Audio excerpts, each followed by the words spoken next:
అత్యంత ఎక్కువ శాతం జనాభా ఉంది కూడా బీసీఏ. మన తెలంగాణలో 4 కోట్ల పైచిలకు జనాభా ఉంటే అలా సగం పైన బీసీ వాళ్ళే ఉన్నారు.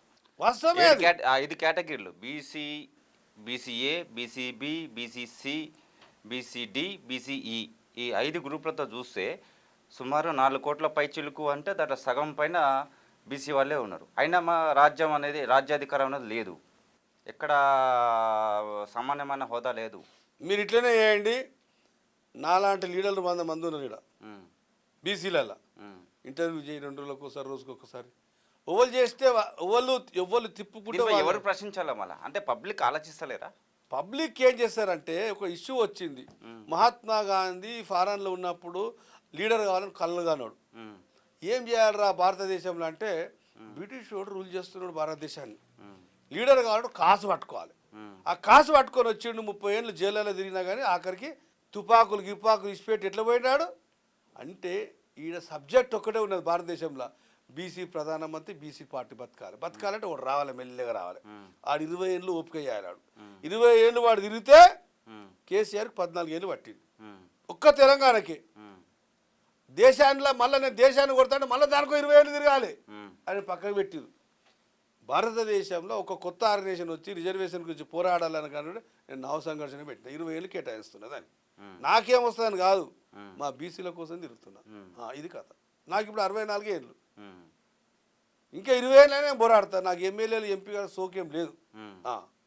ఇప్పుడు మల్లన్న గారు ముందుకు వచ్చారు. బీసీ తరఫున అందరూ ఐక్యం కావాల్సిన సమయం ఆసనమైంది. బీసీల కోసం కొట్లాడాలి. బీసీలకు చాలా అన్యాయం జరుగుతుంది.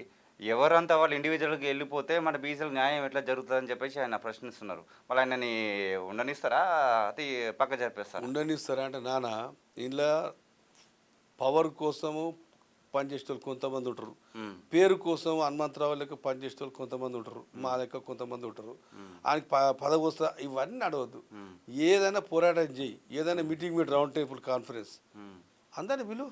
100 మంది ఉన్నారని చెప్తున్నా. నేను ఒక్కనే తీసుమార్కని అంటలేను. ఇక్కడ నాలాంటి వాళ్ళు 100 మంది తిరుగుతున్నారు. కానీ ఎవరైతే వీళ్ళందరినీ బీసీలకు పిలుపునిచ్చిండు కదా, అన్ని పార్టీలకు పిలుపునిచ్చిండు కదా మల్లన్న గారు, మళ్ళీ ఎవరు ముందుకు రావట్లేదు అంటే, ఇప్పుడు నువ్వు నన్ను పిలిచినావు, నాకు వేరే పని ఉంది, నేను వచ్చినా లేదా? అట్లా ఒక్కొక్కరిని నీకు మస్తు టైం ఉంది. అసెంబ్లీ ఎన్నికలు మెల్లగా నేను ఛానల్ ఉన్నది, ఎమ్మెల్సీ అయ్యిండు, చేసుకో, వద్దంటలేను. కానీ ఇదే పని మీద ఉండాలి. ఈయన వస్తుండు, రారు, నమ్మరు. మెల్లగా 3 ఏళ్ళు అందరిని పిలవాలి, మీటింగ్లు పెట్టాలి, రౌండ్ టేబుల్ పిలవాలి. అట్లా చేయంగా నీకున్న వ్యతిరేకత, ఇప్పుడు జెలసీ ఉంటుంది. మల్లన్న ఏముండరా తీసుకోండి అని చెప్తున్నారు ఆయన. మల్లన్న తీసుకోండి, అందరం కలిసి కొట్లాడతాము, మనకు కావాల్సి మనం తెచ్చుకుందాం అని చెప్పేసి అంటాడు. మల్లన్న ఏం లేదు అనుకోండు. ఇవాళ తెలంగాణలో మల్లన్న అంత ఫైట్ కేసీఆర్ మీద చేసిన మొగుడే లేడు. ఆయన పుణ్యమే కేసీఆర్ గారు ఓడిపోయిండు, కాంగ్రెస్ కు ప్లస్ అయింది.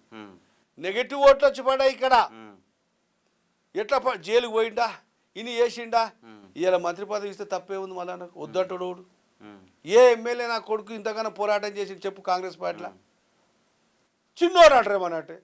నాలంటూ చెప్పురు, నేను అడుగుతా. నాకు పదవులు వద్దుడా, నాలాంటి ఉంటే తీస్తా ఒక్కొక్క తాట. మంత్రి పదవి ఇస్తే ఏం తక్కువ అయింది ఏమంటావు? క్యూ న్యూస్ ఛానల్లో పనిచేయటకు అనుభవం గల సీనియర్ వీడియో ఎడిటర్స్ కావాలను సంప్రదించవలసిన నెంబర్ 8688926084. qnewsads@gmail.com ను సంప్రదించండి. లైక్ చేయండి.